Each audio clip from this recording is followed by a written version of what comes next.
database from Assembly Member Pidgeon. Thank you for your question. I'm committed to helping London's 2 million private renters to get a better deal. That includes by doing all I can to drive out the minority of criminal landlords and letting agents in the capital. My name and shame database, on which information will be easily and publicly available to Londoners for the first time, is a key part of this. I'm pleased to say this database will launch by the end of this year. Initially, the database will include details of landlords and letting agents who have faced enforcement action by 6 London boroughs or the London Fire Brigade. The London Fire Brigade and the 6 London boroughs, Brent, Camden, Kingston, Newham, Southwark and Sutton, have worked with my team to develop and test the database over the course of this year.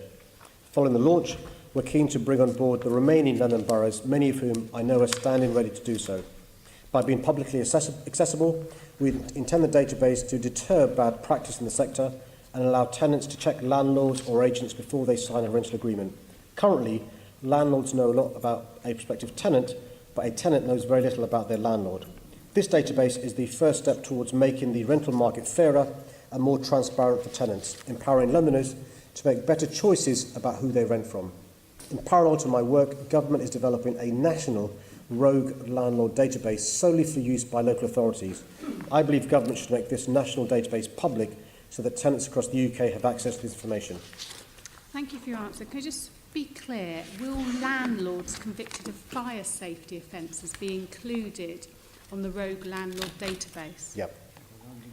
And will that include both local authority information, who obviously hold a lot of fire safety information about private landlords, but also the enforcement work taken by London Fire Brigade? Yep. Brilliant, okay.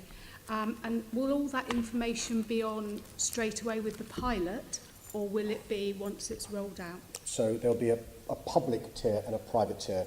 The public tier will have these prosecutions for a year because of the advice we received from Rehabilitation of Offenders Act. So because it's spent after a year. So the public tier for a year after conviction.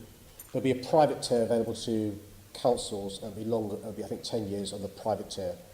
And there's good news is there's been interest from other boroughs other than the 6, and I think once we're live, don't be surprised if others come on board pretty quickly. Okay, and so what's your timescale to have all of the other boroughs onto your database? Well, I can't force them. It's a voluntary scheme. I mean, there's interest already there. We'll launch the first 6 and the London Fire Brigade this year. I'd be disappointed if by the end of next year there weren't more on board, but I suspect there'll be tranches because it depends how good their information is. Those that are licensed in boroughs will probably be more advanced. Those that aren't, maybe a bit behind. Okay, very good. I think it's a really, really important tool for those who rent privately, and as you said earlier, 28% going up potentially to 40%. We really need to protect those tenants. Related to this, do you agree with the Information Commissioner's statement that public organisations holding relevant fire safety information should publish these records proactively? I think it's really important, particularly post-Grenfell, for there to be maximum transparency so people can make choices themselves. I'd caution that with one thing: we don't want to spread panic or alarm. And sometimes, so it's not in an arrogant, patronising way, but lay people don't understand the nuances of what a report inspection says. And so as long as it's explained in language that people weren't alarmed by unless there's reason to be alarmed, I think transparency is always a good thing. And have you taken any action on this recommendation from the Information Commissioner?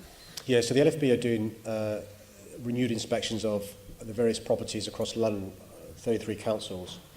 And the discussions with councils about those inspections, about what work they've done since the last inspection post-Grenfell, and don't be surprised if quite a few of those things are made public. Okay, so you're going to make sure as much as within your power to make sure things exactly. I mean, I've got to be careful what limited powers I have, but also what you don't want to do is cause panic and alarm, because, for example, somebody could make a choice as a consequence of reading an inspection to leave a building and go somewhere less safe than the building they were in. And so we've got to be very careful about not unnecessarily spreading panic or alarm. And so you've got to be a bit responsible with the information. Okay, thank you. Another question relating to the private rented sector. From the 1st of April 2018, private rented properties will require a minimum energy performance rating of E in terms of their energy performance certificate.